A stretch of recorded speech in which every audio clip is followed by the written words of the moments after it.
Alex here with part 196 of the My Docket series on child custody and visitation. As my previous videos, I'll take this opportunity to direct my viewers to part 0 if you haven't seen it yet. That's the video that contains the detailed disclaimers and the underlying purpose of the series. Two things that I'll glaze over are, number one, I'm not in the middle of this right now. My case is completely and totally over. It's closed. It cannot be reopened, and that's because my ex's parental rights have been terminated. Number two, the nutshell version as to the purpose of the series, to give my viewers one big example of my 8-year-long high-conflict child custody ordeal from beginning to end in chronological order. We go into the recommendation for order coming from the Discovery Commissioner in the, I guess I could call it the old case, CV 13-01019. That's the writ petition case. This may be the last video for this specific case. I don't think there's any other documents that come up. Anyway, I mentioned earlier that my ex didn't show up. As I explained, the number that she was using, I had provided to the Discovery Commissioner. They called that number and they got something from her like, this number is no longer in service or something like that. I can't remember the details, but we've gone over it in the video. We are now at the point where you're going to see the final orders come down for that. If I remember correctly, the recommendation is for her to be held in contempt of court. If I remember correctly as well, I don't recall ever proceeding on that because she's already facing contempt of court in the child support enforcement action, and nobody can find her, not myself nor the government, and I already know that's going to be an issue. So if I remember correctly, I do get a recommendation for order, which is confirmed by District Court Judge Bridget Robb, but I just kind of kept it in the back of my mind that, we'll just go after her when we find her, because she's going to have to get served. When you're facing something like being thrown in jail, mail service, as far as I know, is not good enough. And I could have possibly tried that, but I had a very strong suspicion that it wouldn't have worked, and that at the hearing, the judge would have said, why don't you track her down and have her personally served. Up until that date, we're just not going to deal with this. I suspected that would occur. I've seen that happen in other cases in District 2, and in fact, one of the persons that I did a viewer's victory video with specifically had that happen to them, where the judge demanded personal service even though the rules didn't require it, and it was because he didn't want to throw the dad in jail without personal service. And so I had strong reasons to suspect this would occur. If I remember correctly, the monies got satisfied anyway because they got seized, which was the whole goal. I guess you could say in the first place. I would say in the first, second, third, and fourth place. The whole goal was to get the actual monies, and ultimately those monies are retrieved. Satisfaction of judgment is entered, and the case is closed.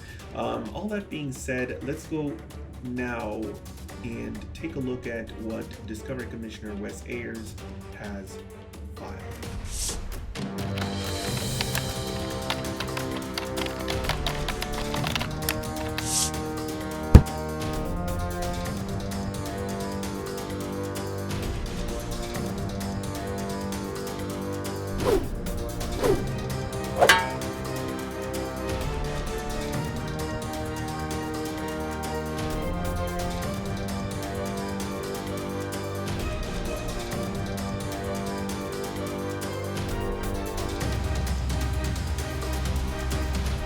Here we have the Discovery Commissioner's recommendation for order. If you guys want to know the difference between an order from an actual judge and a recommendation for order from a hearing master or a Discovery Commissioner, please watch my video on the topic, Objections to Master's Recommendations. So this is standard introductory paragraph where he is indicating that on January 27th, the court entered an order for my ex to appear and be examined as a judgment debtor, and compelling her to produce certain documents to me so that I could have her examined as to where her assets were, so that I can then go and seize those assets. If you want to know more about this process, please watch my video on the topic, Execution and Asset Seizure.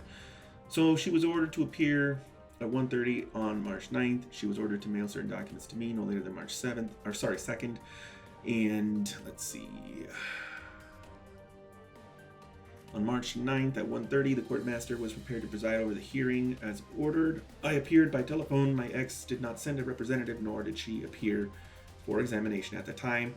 Moreover, she did not notify me or the court that she was unable to appear or otherwise would not be present. In addition, I informed the courtmaster that I did not receive any of the documentation that she was ordered to produce.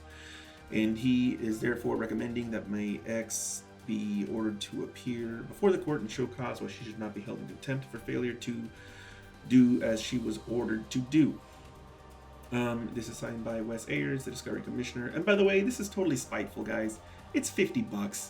I think it's like a $50 cost award. I mean, it's just, you can't argue that you can't afford $50.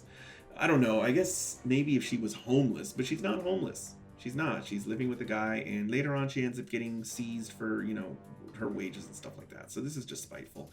Anyway, certificate of service under Rule 5 indicating that this document was mailed both to me and my ex. That's it. Next, we have the confirming order.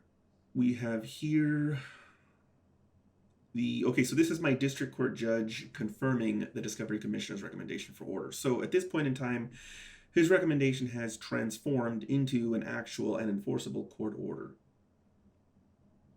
Certificate of service under Rule 5, indicating that it was served on the 22nd of March. That's where the number 22 jumped out at me. So this is a confirming order that was mailed to both myself and my ex. And apparently also Lori M. Story, who is the Attorney General or the Deputy Attorney General representing the Secretary of State. Of course, they don't have anything to do in this kind of issue anyway, or with regard to this kind of issue. So I don't think she cares. She probably just noted it for her records.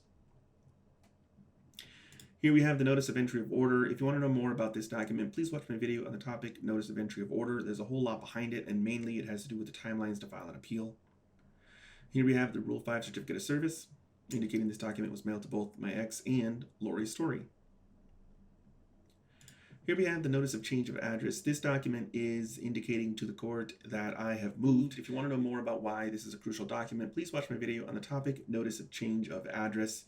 This document here is going to control where new documents get served, and if you don't update your address with the court, you could potentially get documents sent to your old address, and that'll be treated as served even though you didn't get it. Again, my video on the topic Notice of Change of Address explains a lot more. Here we have the Certificate of Service under Rule 5, indicating this document was mailed to both my ex and Lori Story. And finally, we have the satisfaction of judgment, indicating that this judgment was satisfied, which means the monies were seized. These are required as well, and I think I have a video on the topic satisfaction of judgment, so go ahead and take a look at that video if you want to learn more about what this document does. But it does do quite a bit more than just let the court know that it was paid off. Going into the aftermath, I filed, it looks like 1, 2, 3 documents. They were all free filings, so I incurred $0 in costs. My ex didn't file anything, so she incurred $0 in costs. I didn't have an attorney, so I incurred $0 in attorney fees. My ex didn't have an attorney in this case, so she incurred $0 in attorney fees as well. The government didn't file anything, so they incurred $0 in costs. The government would have just very briefly looked over all these documents. I think 15 minutes for all 5 documents is reasonable, considering they know that they're not going to have to deal with any of this stuff.